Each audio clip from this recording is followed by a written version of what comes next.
Hey, what is up? Welcome to this episode of the Entrepreneur to Entrepreneur podcast. As always, I'm your host, Brian Lofermento. And when you start a business, holy cow, there are so many things that you need to get right. You need to get your branding right. You need to get your website right. You need to get your service offerings right, your systems, your marketing, so many things. And especially if you are in the very crowded coaching space, then it is not so easy to stand out. So you're absolutely going to love today's guest and this episode. We've got someone who's absolutely brilliant in understanding what it means to build a fundamentally and foundationally solid business, especially in the coaching space. But trust me, no matter what your business is, today's guest is going to knock your socks off when it comes to strategic insights. He's so intentional about the way he approaches business. So let me introduce you to today's guest. His name is Peter Gustafson. Peter is on a mission to set a new standard for coaching businesses. He's the founder of coachstack, which is a premium all-in-one platform and done-for-you service designed to help accomplished professionals launch their coaching businesses with confidence and ease. After more than a decade in leadership roles at SaaS startups and nonprofits, Peter left his six-figure career to build coachstack from the ground up, combining his love for coaching, product design, and entrepreneurship. He's also the creator of the coaching Flywheel, which is a simple yet powerful system that guides coaches from their first client to a sustainable business. Peter personally onboards every early user, using their feedback to refine the platform and ensure every coach can skip months of trial and error. Outside of coachstack, he serves as the fractional executive director of Food Safety News and is passionate about helping others simplify complexity, leverage their expertise, and create a life of freedom through entrepreneurship, which is all the things he's absolutely preaching to the choir in today's episode. We're going to learn so much from him, so let's dive straight into my interview with Peter Gustafson.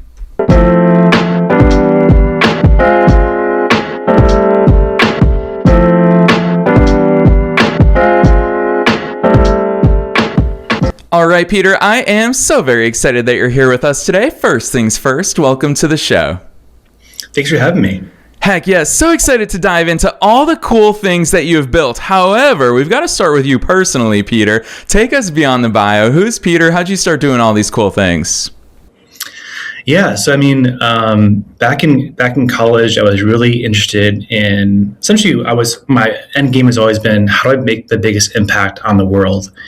And back in college, I thought the way to do that was through studying international relations and economics and trying to serve the world in that way. After a couple of internships back in college, I realized that really wasn't what I wanted to do. And, tech startups was a big kind of buzzword. This is back in, 2013, and decided to pivot and try and get in the startup game. And went out to Seattle and was fortunate enough to get a job at an early stage tech startup. And the only job that was available at that startup was part-time customer support. And I took it, and I just kind of worked my way up from support into account management, into sales, operations, product management, you name it. And I've kind of done a number of different roles throughout my career. And, a couple of years ago, I was at a kind of an inflection point in my career. I started working with an executive coach. It was an amazing experience. It transformed kind of where I was at and led to where I am today. But through that experience, and because I have that lens of working at software startups, I just saw from a technical perspective, a lot of just tools that were stacked on top of each other. So she would, send me our contract using DocuSign. We would use Calendly to book the call. She would share notes with me in Google Drive. She used Squarespace for her website. You get the picture. 8 to 10 tools. And, at the time I was still working at a climate tech startup, leading the customer success team. But that kind of light bulb moment. And then a couple months later, I had this dream in the middle of the night. And that's when the vision for coachstack came to me initially. And me being more risk adverse and kind of an MBA, I was like, well, before I dive into this, let me do some market research and do some customer development. And that's what I did. And I interviewed over 30 coaches over a couple months. And I saw the same kind of trends pop up over and over again. And I was like, maybe there's something here. Let me, spend some time building, a prototype in a wireframe in Figma. Let me go back to those coaches and say, hey, what do you think of this? If I built it, would you use it? Would you pay for it? And it was just really positive across the board. And, that's kind of how I got started, and, still going to this day.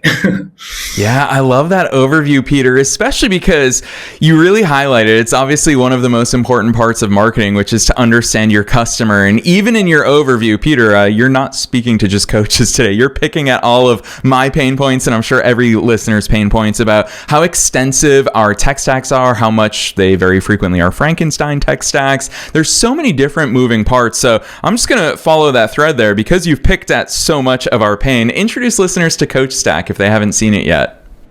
Yeah, so CoachStack, it's an all-in-one platform designed to help online coaches grow and scale their business. So I think, when I started to build a prototype, it was, wanted to start with the foundational pieces. So things like, client billing and scheduling, and, video, AI notes, all the stuff that coaches use today, because most coaches use a combination of, like a Squarespace for their website. They'll use Calendly for scheduling. They'll use Zoom for video. They might use something like Granola for notes, and just understanding like what the actual current tech stack is for coaches today, and then trying to just build that in CoachStack. And the one thing that came through loud and clear through those customer interviews was, Peter, I want something dead simple because, I love coaching. I want to focus my time on coaching. Everything else is ancillary, including both marketing and operations.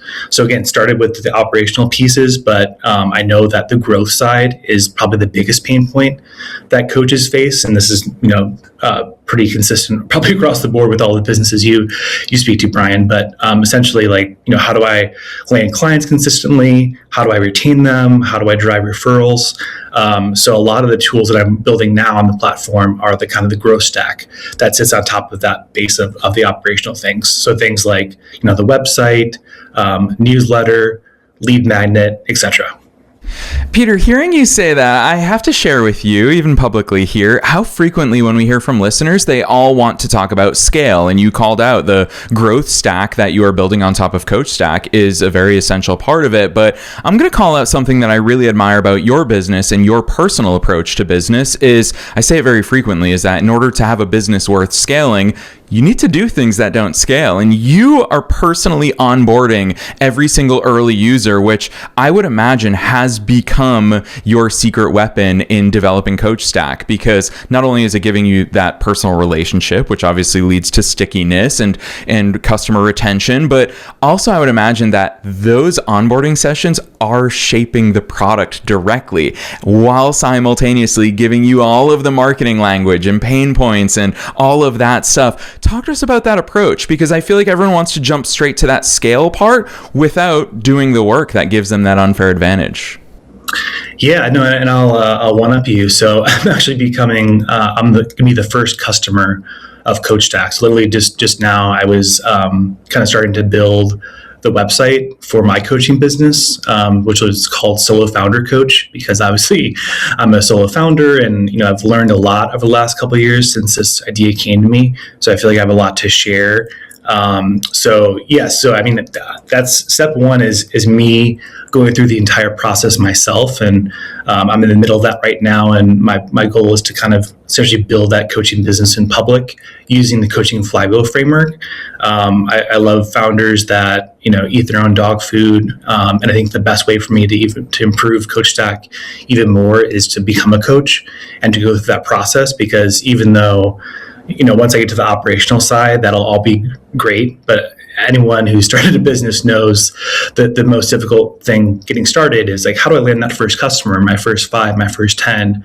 How do I, drive awareness to my social profile or my website? And how do I kind of get that, get folks interested in what I'm doing? So that's kind of step one. And then to your point, step two, shortly after I launch Solo Founder Coach, I'll start to onboard the first set of coaches. And I think it's just really important that before I jump into like creating like a website builder or like templates for the website or templates for lead magnets, I actually take that time up front to do everything custom and really put some analytics behind it to understand what actually is working today. And then based on those custom websites or custom lead magnets or custom newsletters that are performing well, start to build templates based on that. But to your point, I didn't want to jump in and assume I knew what the answer was.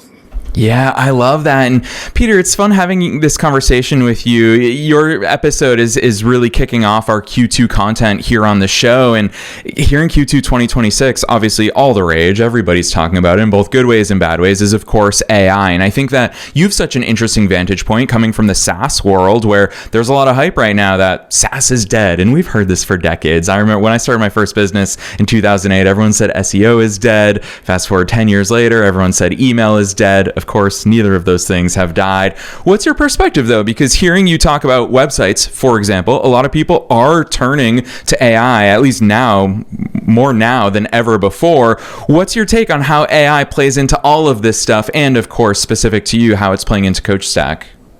Yeah, great question. So for me, I think AI, it really accelerates the last mile. But for me, I think the bulk of the work comes in the pre-work. So in terms of for a website, for example, getting really clear on who your ideal client profile is, what are their pain points, what's your unique information advantage as a coach. This is something that came up through the coaching Flywheel framework, but trying to understand, each coach's unique perspective and what they should really focus on as a coach based on their career and their experiences, and really trying to lean into that and do all that pre-work to be really clear about what you're focusing on, and then spend a lot of time making sure that messaging looks crisp. And then in terms of the AI piece, that automates the last mile once you have all that work done. So I'm leaning into AI a lot for websites.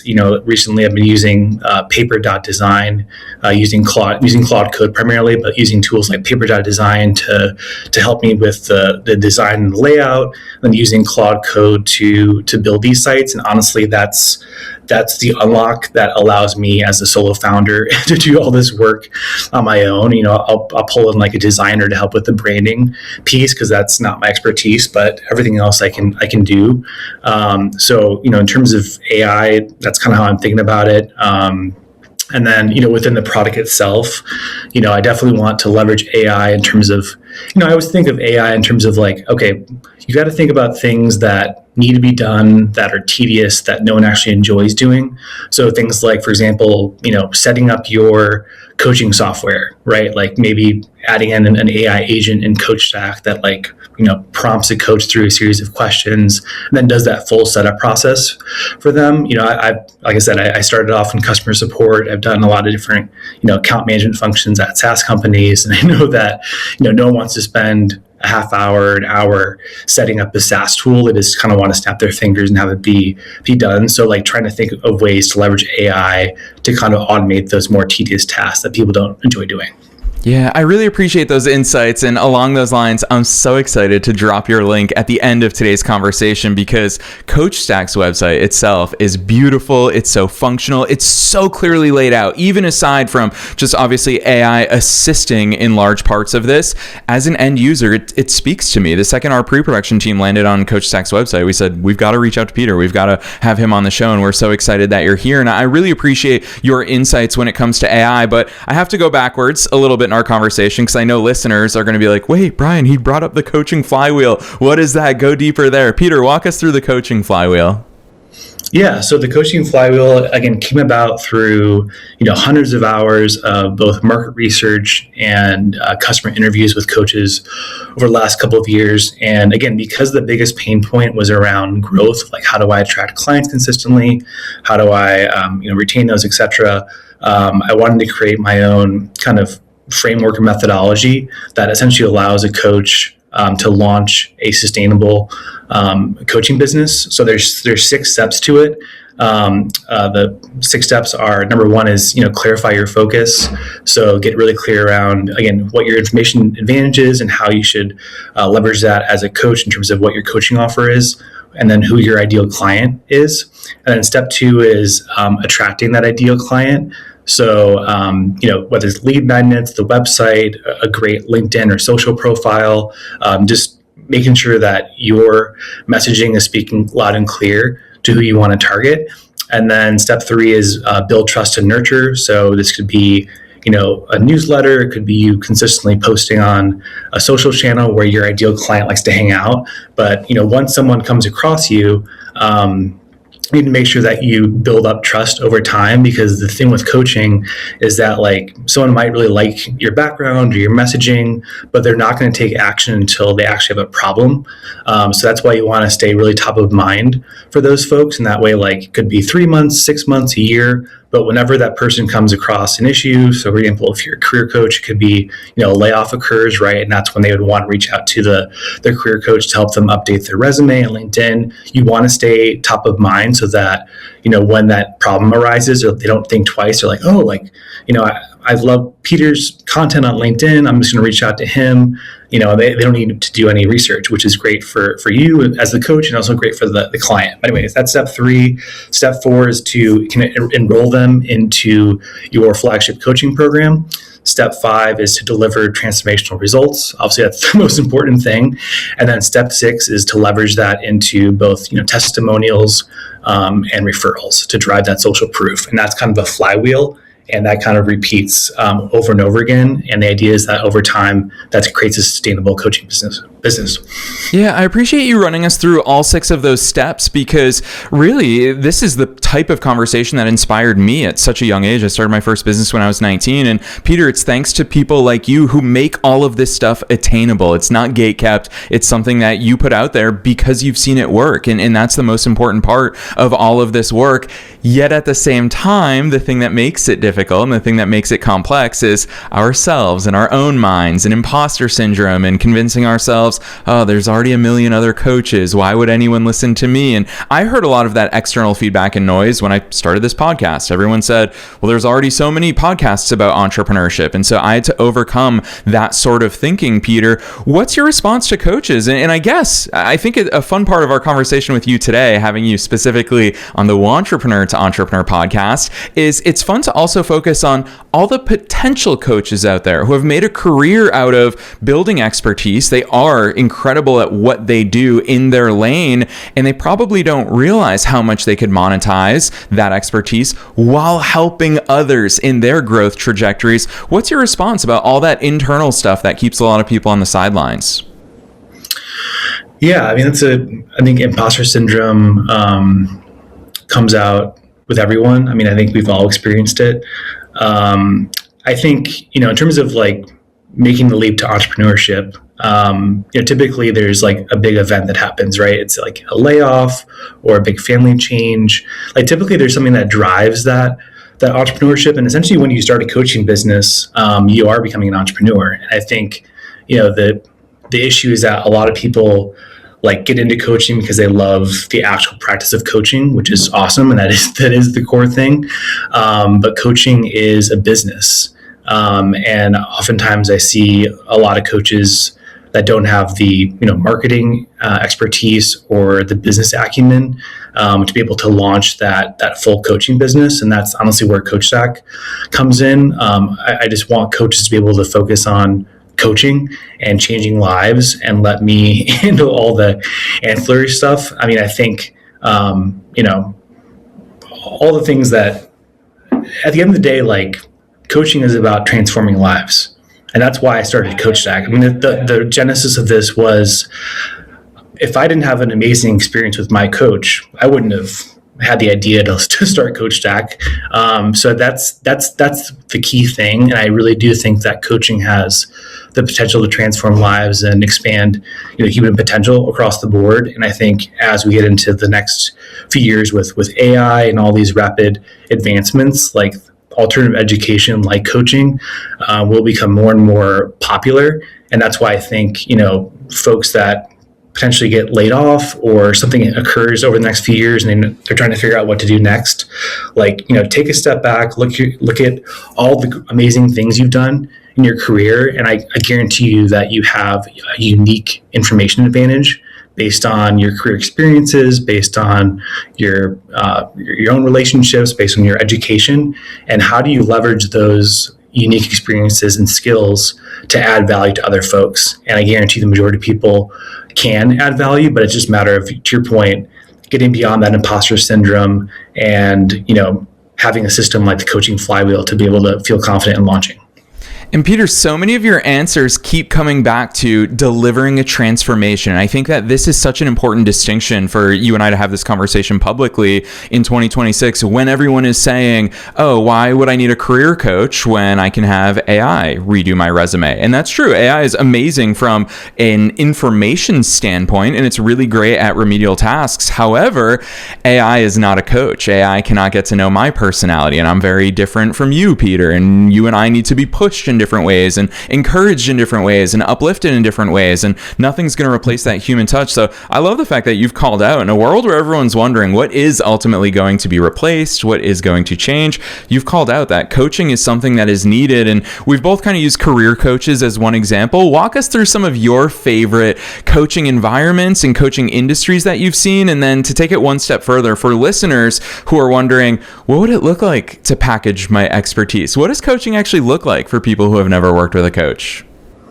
Yeah, that's a good point. And I mean, for me, so my coaching experience was, again, I just gotten promoted to lead the customer success team at a climate tech startup. A career coach reached out to me on LinkedIn and said, like, hey, congrats on your recent promotion.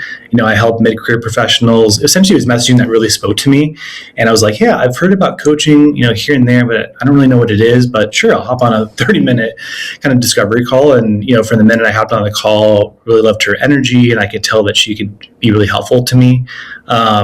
And that was my intro to coaching. And essentially, she helped me through, thinking through my kind of 10-year career plan of like, hey, where do you want to be in 2 years, in 5 years, in 10 years? And what does that look like? And, if it's, a promotion or starting your own company, what are the gaps in skills or expertise or experience that you need to be able to achieve those? So that was really helpful to start there and then kind of work backwards and update my, resume and LinkedIn accordingly to hit those goals. I think when I started working with my coach, she was just getting started. So she was doing primarily one-on-one coaching, which I think is a good place for new coaches to start, because even though you have, your own lens of what you think people need, because you're serving people that are going through what you've gone through in your career. The reality is that you don't know until you go through those first few coaching engagements. And I think that's the path I'm going to take with Solo Founder Coach, is start with,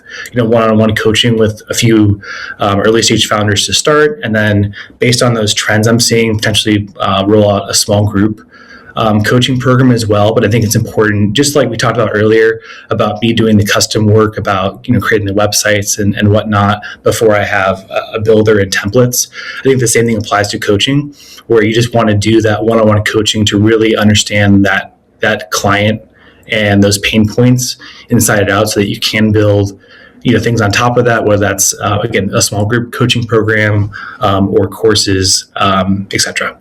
Yeah, I'm so glad that you called that out. As a former course creator myself, I started launching online courses back in 2015, which is 7 years into my entrepreneurial journey. And truth be told, Peter, I don't know how or why people think, oh, I'm going to jump straight to monetizing my expertise through courses. The way you're talking about it is a way more strategic way. Strategic from the sense that it sets you up for success by doing it this way. It sets your course purchasers in the future up for success, because you actually get that real life feedback. Just like you onboarding every early user, it's invaluable, the stuff that you're picking up right there. And you've already alluded to this fact, and it's going to be fun to hear where you take this part of the conversation. But when you become a coach, when you become an entrepreneur for anything, you are no longer just a practitioner. There's so many other things you need to do. You need to have logistics. You need to schedule with people. You need to produce deliverables and reports. There's email correspondence. There's so much that happens outside of the business. And I didn't even talk about finance and taxes and all that stuff that we could do another episode about. But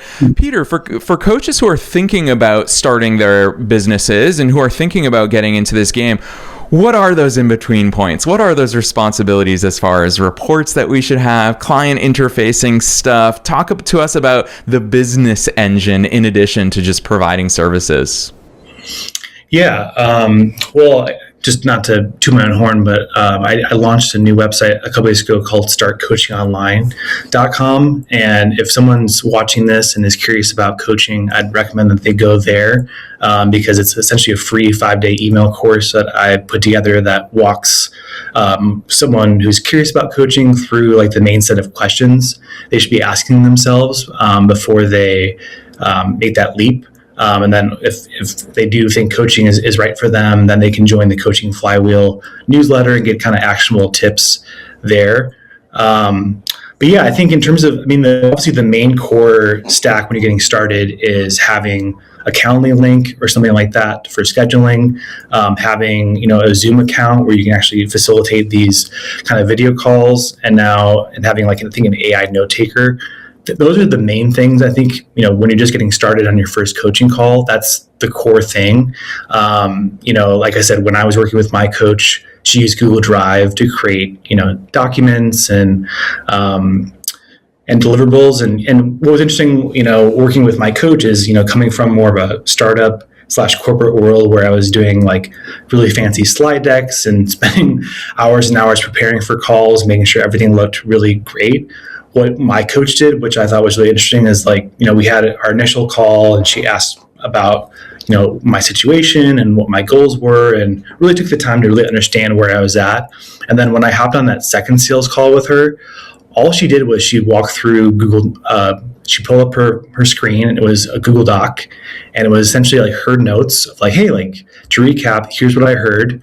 And she went through, and like I could tell based on how she went through it that she really understood where I was at, and that was really key for me. And then towards the end, she essentially listed out, again, just in a Google Doc, like a custom one-on-one coaching plan based on what she heard. And again, like that was really interesting for me to witness as the client, because I'm like, oh, like interesting. Like I thought she would have this super fancy detailed, slide deck. But the reality was she just focused on the content, which is the most important. And she just used, Notion or Google Doc. And I think as a coach just getting started, that's literally what you can do to start. Obviously, I wouldn't want you to move over to coachstack at some point. But I think that's the best way to kind of dip your toes in the water.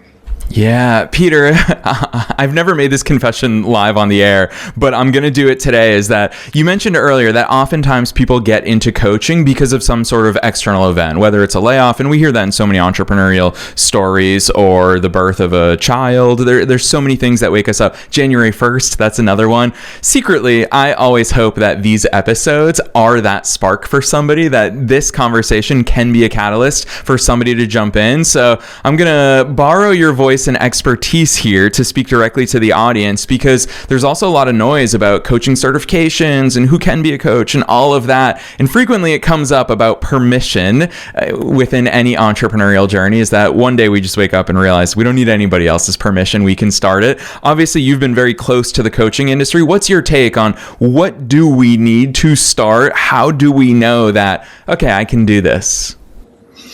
Yeah, good question. I think this question really lands for me because, before if you talked to me when I was 22 years old, I would have told you my long-term goal was to start a company. Like that was always clear for me. But like when I was that age, I was like, I had this checklist of like, well, I've got to, do these different functions. I've got to be able to work at a company and manage people. I need an MBA. I need this and that. And over the years, I kept adding more things to the checklist. And fast forward to the experience with the career coach that I alluded to, like that was the breakthrough moment for me that realized like, hey, like I don't need anything else on my checklist. Like I'm ready to start this now. And that was really, really key for me. Obviously everyone is different. People have different risk tolerances. And, I think going through a coaching certification program I don't think it'll ever hurt. It's a good thing. And if that makes you feel more confident and feel more ready, I would definitely recommend that. And there's, ICF, there's New Ventures West, there's a number of different programs you can go through.